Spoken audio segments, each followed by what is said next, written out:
हमारा जो आज का ये प्रेस कॉन्फ्रेंस है, ये एक्चुअली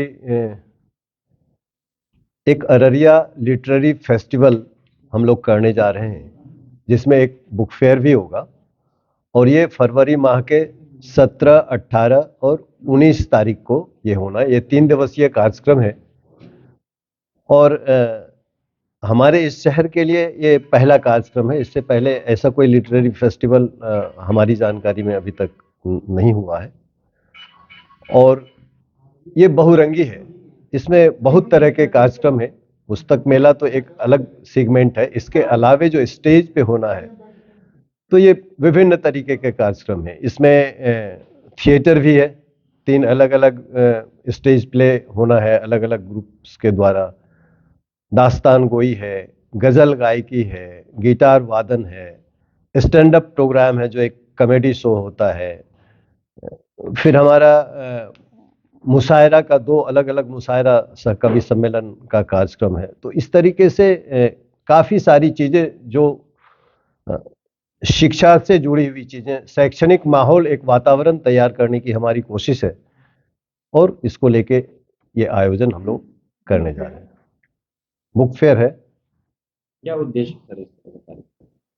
बहुत स्पष्ट है कि हम लोग छांव फाउंडेशन बुनियादी तौर पे शिक्षा के लिए समर्पित है कि कैसे हमारी जो आने वाली पीढ़ियां हैं, इसको कैसे बेहतर एजुकेशन और उस दिशा में कैसे हम लोग आगे लेके जा सकते हैं, कैसे हमारे कल्चर को हम लोग बढ़ावा दे सकते हैं। तो ये जो एजुकेशन, कल्चर, ये सारी चीज़ें जो बुनियादी ज़रूरतें हैं मनुष्य मानव सभ्यता के लिए, तो इसको प्रमोट करने के लिए, इसको ऊपर ले जाने के लिए हम लोग इस तरह का कार्यक्रम आयोजित करने जा रहे हैं। क्या संदेश देंगे अररिया के? अररिया के लोगों के लिए ये संदेश कि ये आपका अपना कार्यक्रम है। आप इस कार्यक्रम को अपना समझें और आप अपने स्तर से भी इसका प्रचार प्रसार करें, ताकि ये जो कोशिश हम लोगों की हो रही है, ये व्यापक जन समुदाय तक, ज़्यादा से ज़्यादा लोगों तक पहुंच सके, ज़्यादा से ज़्यादा लोग इसमें शामिल हो सके। तो हम समझेंगे कि हमारा जो ये कार्यक्रम है वो सफल हो सका। तो इसमें आप तमाम लोगों की, जितने पत्रकार बंधु हैं, आप लोगों की सक्रिय सहभागिता चाहिए। आप लोगों का सुझाव भी हम आमंत्रित करते हैं और हम तमाम लोगों से, अररिया शहर वासियों से ये आह्वान करते हैं, अनुरोध करते हैं कि आपके जितने भी जानने वाले हैं, आपके माध्यम से भी इसका प्रचार प्रसार होना चाहिए, ताकि उन 3 दिनों जब यहाँ एक शैक्षणिक और सांस्कृतिक माहौल होगा, तो उसका लाभ ज़्यादा से ज़्यादा लोगों को मिल सके। हाँ, छाव फाउंडेशन के द्वारा कहे उसके बैनर के तले कराया जा रहा है, लेकिन ये प्रोग्राम हम सबका है, सारे अररिया वासियों का है। और इसमें जो एक और प्रोग्राम जो छूट गया बताना, वो ये है कि इसके अलावा एक ओपन माइक सेशन है 3 दिन। जो लोकल आर्टिस्ट हैं वो चाहें तो अपना प्रोग्राम उस स्टेज से दे सकते हैं। वो लोकल के लिए है, ओपन माइक सेशन है। कोई बहुत अच्छा गजल गाता हो, कोई बहुत अच्छा तबला बजाता हो, कोई बहुत अच्छा पेंट करता हो, वो आके ऑन द स्पॉट कर सकता है। वो उसके लिए दिन भर के लिए है। वो 11 बजे से वो शुरू हो जाएगा। एक ओपन माइक सेशन अलग से है। इसमें देखिए एक जो और इसका एस्पेक्ट है वो है कैरियर काउंसलिंग।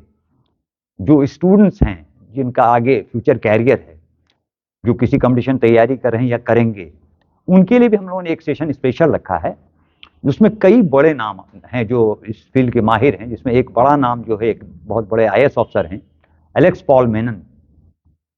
तो वो भी आ रहे हैं इसमें, कैरियर काउंसलिंग के लिए विशेष रूप से वो आ रहे हैं। और कई आईआरएस हैं, आईपीएस हैं और जुडिशियल सर्विस के लोग जो सिर्फ कैरियर काउंसलिंग के लिए यहाँ रहेंगे उस दिन।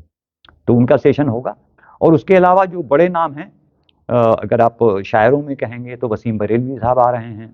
अजहर इकबाल साहब को आप लोगों ने देखा होगा, अंदाज़े बयां और में कंडक्ट करते हुए मुशायरा वही कंडक्ट करेंगे। उसके अलावा आपको मैं नाम पढ़ देता हूँ। बहुत उम्मीद है कि फैज़ान मुस्तफ़ा साहब जो हैं, बहुत लीगल एक्सपर्ट माने जाते हैं, हिंदुस्तान के कॉन्स्टिट्यूशनल एक्सपर्ट माने जाते हैं, उनसे भी बात हो रही है। उम्मीद है कि वो शायद फर्स्ट डे प्रोग्राम दे देंगे। अभी तक कंफर्म नहीं हुआ उनका, लेकिन हम लोग उम्मीद चल रहे हैं मान के कि वो आएंगे।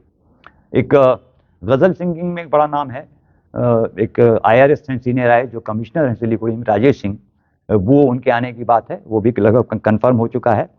उसके बाद वसीम बरेली मैं बता चुका हूँ। नीलोत्पल मृणाल साहब हैं भोपाल से, नीलोत्पल मृणाल, वो उनका टॉक शो होता है, 1 घंटे का टॉक शो है उनका। उसके बाद जो और नाम है, असलम हसन हैं, सालिक हैं, अनवर शमीम हैं जो जुडिशरी के हैं, और शायरों में डॉक्टर आरती कुमारी हैं, हैदर सैफ हैं जो जयपुर से आ रहे हैं, ये गिटार वादन इनका बहुत अच्छा है, ये गाते भी हैं और गिटार भी बजाते हैं। रहमान खान हैं मुंबई से जो बहुत बड़े स्टैंड अप के आर्टिस्ट माने जाते हैं, वो आ रहे हैं। अजहर इकबाल के बारे में मैं बता चुका हूँ कि अजहर इकबाल साहब इसको कंडक्ट करेंगे, उन्होंने मंजूरी दे दी है कि वो कंडक्ट करेंगे। प्रोफेसर जाहिदुल हक हैं जो हैदराबाद से आ रहे हैं, खालिद मुबशिर साहब हैं जो दिल्ली से आ रहे हैं, हक्कानी कासमी हैं, नवाज देवबंदी हैं, संजय कुमार कुंदन साहब आ रहे हैं, सफदर इमाम कादरी पटना से आ रहे हैं, मुश्ताक अहमद नूरी साहब आ रहे हैं, लखनऊ से हसन काजमी आ रहे हैं, पपलू लखनवी आ रहे हैं, सरफराज बजमी जयपुर से आ रहे हैं, नदीम शाह आ रहे हैं दिल्ली से दास्तान गोई के लिए, हीरावल थिएटर ग्रुप आ रहा है पटना से, पथ थिएटर ग्रुप आ रहा है जमशेदपुर से, और लोक पंच आ रहा है पटना से।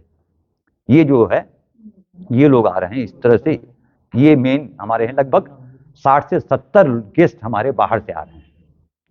ये 3 दिनों का इवेंट है, अलग अलग दिन अलग अलग इवेंट है, जैसा आपको दीपक जी बता चुके हैं। तो आप लोगों से यही रिक्वेस्ट है कि आप भी मीडिया भी एज अररिया के शहरी होने के नाते, एक जिम्मेदार शहरी होने, ताकि एक पढ़े लिखे तबके का आप लोग नेतृत्व करते हैं, इस प्रोग्राम को अपना प्रोग्राम समझ के इसको सफल बनाएं, कामयाब बनाएं। प्रोग्राम का 2 तरह से फायदा होता है। एक कोई चीज होती है जो डायरेक्ट फायदा होता है, एक होता है इनडायरेक्ट फायदा होता है। एक माहौल बनता है कोई चीज को लिए, एनवायरमेंट बिल्डिंग जिसको कहते हैं, वातावरण निर्माण होता है। तो एक शिक्षा को लेके, संस्कृति को लेके, अब अगर युवा को आप डायरेक्शन नहीं देंगे तो युवा क्या कर रहा है आपको पता है। तो उसको एक डायरेक्शन देने के लिए ये चीजें भी हो सकती हैं, आप भी ये कर सकते हैं। हम लोग तो एक लाइन है, इसके बाद हम लोग चाह रहे हैं अगली पीढ़ी भी इन चीजों को कंटिन्यू करे, लेकिन उसको एक कहीं ना कहीं सैंपल, एक मॉडल तो बताना पड़ेगा कि अररिया, और अररिया के लिए क्या खास बात है, हालांकि साहित्यिक रूप से भी ये क्षेत्र बहुत उर्वर है, फिर भी अगर हिंदुस्तान के परिदृश्य में देखेंगे तो इसको बहुत पिछड़ा माना जाता है। तो जब सब कुछ यहाँ है तो अररिया का नाम राष्ट्रीय स्तर पर या अंतर्राष्ट्रीय स्तर पर क्यों नहीं हो? अररिया में लिटरेरी फेस्टिवल क्यों नहीं हो सकता है? कलकत्ता में हो सकता है, मुंबई में हो सकता है, दिल्ली में हो सकता है, पटना में हो सकता है, तो अररिया में क्यों नहीं हो सकता है? सीमांचल में क्यों नहीं हो सकता है? तो हमारा ये प्रयास है कि सीमांचल को भी हम हिंदुस्तान के नक्शे में उस जगह लाएं कि यहाँ भी पढ़े लिखे लोगों की जगह है सीमांचल, यहाँ भी साहित्यिक लोग हैं, यहाँ भी लोगों के अंदर वो सारी सलाहियतें मौजूद हैं जो और जगह के लोगों की हैं। यही उद्देश्य है हमारा। अररिया वासियों से यही अपील है, जैसा दीपक दास जी कह रहे थे, कि आप इस प्रोग्राम में आइए, सबसे बड़ी बात है, और इसको सफल बनाइए और अपने साथ लोगों को लेके आइए, और जो अगर कुछ सुझाव आपके मन में है इस प्रोग्राम को ज़्यादा बेहतर बनाने के लिए, वो भी हमें दीजिए, और मिलजुल करके सफल बनाइए। जो ये प्रोग्राम सिर्फ 10 लोग सफल नहीं बना सकते हैं, इस प्रोग्राम को सब लोग जब तक नहीं इसमें जुड़ेंगे, सब इसको अपना नहीं समझेंगे, प्रोग्राम सफल नहीं होगा। पूर्णिया से भी लोग आ रहे हैं, किशनगंज से भी लोग आ रहे हैं, जिनको हम एज ए गेस्ट बुला रहे हैं, लेकिन अररिया चाहेंगे कि सभी प्रखंड से लोगों का प्रतिनिधित्व हो, अररिया फौज से भी लोग आए। हर आदमी हर सेशन में नहीं रहेगा, ऐसा होता है, लेकिन हर सेशन में कुछ ना कुछ लोग रहें, 100, 200, 500 लोग रहें। हम लोग ये प्रयास करेंगे ताकि जो मकसद है कार्यक्रम का वो पूरा हो सके।